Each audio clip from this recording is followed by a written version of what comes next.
నియోజకవర్గాన్ని రైల్వే కోడూరు నియోజకవర్గాన్ని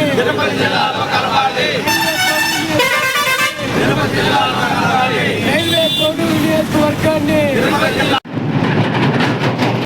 okay. Media మిత్రులకు నమస్కారం. అన్నమయ్య జిల్లా రైల్వే కోడూరు పట్టణంలోని మహాత్మా గాంధీ విగ్రహం వద్ద ఆదివారం ఉదయం నుంచి మధ్యాహ్నం వరకు బ్రాహ్మణ అర్చక పురోహిత సమైక్య మరియు వివిధ రంగాలకు చెందిన భక్తుల సహకారంతో ఒక ధర్నా కార్యక్రమాన్ని నిర్వహించాం. అన్నమయ్య జిల్లాలోని రైల్వే కోడూరు నియోజకవర్గాన్ని తిరుపతి జిల్లాలో కలపాలన్నదే మా డిమాండ్. గత ప్రభుత్వం ఈ నియోజకవర్గాన్ని అన్నమయ్య జిల్లాలో ఏర్పాటు చేసింది. అయితే రైల్వే కోడూరు నియోజకవర్గం నుంచి జిల్లా కేంద్రమైన రాయచోటికి వెళ్ళాలంటే సుమారు 4 గంటల ప్రయాణంతో పాటు 2-3 బస్సులు మారాల్సి ఉంది.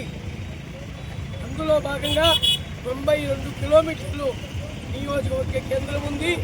ఈ కారణంగా నియోజకవర్గ ప్రజలు, విద్యార్థులు, ప్రభుత్వ ఉద్యోగులు, రైతులు వీళ్ళందరూ కూడా జిల్లా కేంద్రానికి వెళ్ళాలంటే అనేక ఇబ్బందులకు గురవుతున్నారు.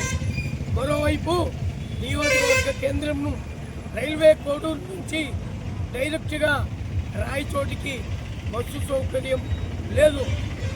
ఈ నేపథ్యంలో తిరుపతి జిల్లా కేవలం కోడూరుకి 50 కిలోమీటర్లు, రైల్వే కోడూరు నుంచి 24 గంటలు బస్సు సౌకర్యంతో పాటు రైలు సౌకర్యం కూడా ఉంది.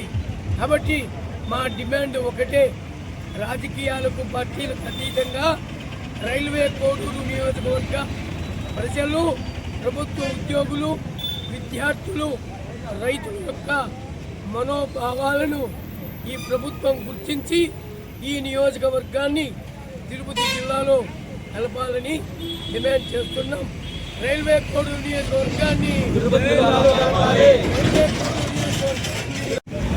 ఈరోజు గాంధీ విగ్రహం వద్ద రైల్వే కోడూరు నియోజకవర్గాన్ని తిరుపతి జిల్లాలో కలపాలనే ఉద్దేశంతో ఇక్కడ బ్రాహ్మణ సేవా సంఘం వారు ఏర్పాటు చేసిన ఈ కార్యక్రమంలో వారితో పాటు మేము పాల్గొనడం జరిగింది.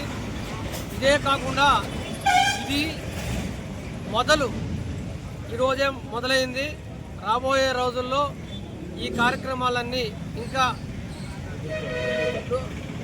అనేక రకాలుగా చేసి ప్రభుత్వాన్ని కదిలించే విధంగా అన్ని రకాల కార్యాచరణ రూపొందిస్తూ ఉన్నాం. దీనికి సంబంధించి ఎన్నికల సమయంలో చంద్రబాబు నాయుడు గారు, పవన్ కళ్యాణ్ గారు ఇక్కడికి వచ్చిన సమయంలో నేను, సోదరుడు నవీన్ కుమారు, మాజీ మార్కెట్ యార్డ్ కమిటీ చైర్మన్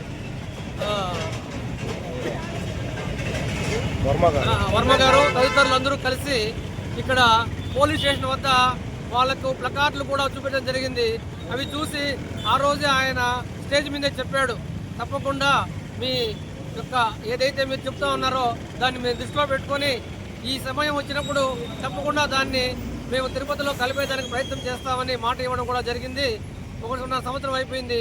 ఇప్పుడు కొత్తగా నియోజకవర్గాల పునర్విభజనకు ఒక కమిటీని వేయడం జరిగింది. ఆ కమిటీ దృష్టికి కూడా మేము ఈ సమస్యను తీసుకెళ్ళాం.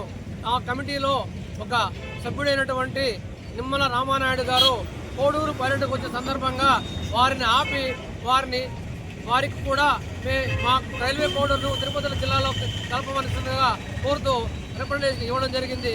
తొందరలోనే విజయవాడకు వెళ్ళి ఈ విషయమై అన్ని సంఘాల వారిని తీసుకెళ్లి దీనిపై ఒక వినతి పత్రం ఇవ్వడానికి ప్రయత్నం చేస్తూ ఉన్నాం. అది ఒక పక్క జరుగుతూ ఉన్నా కోడూరులో కూడా ఏ రకమైన ఆందోళన కార్యక్రమాలు చేయాలనేది ఒక కార్యాచరణ తీసుకొని తొందరలోనే 1-2 రోజుల్లో ఈ కార్యాచరణ ముందుకు తీసుకెళ్తాం. ఈరోజు అన్నగారులు మొదలుపెట్టారు.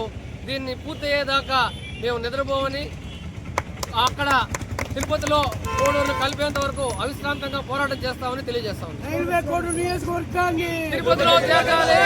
కోడూరు నియోజకవర్గాన్ని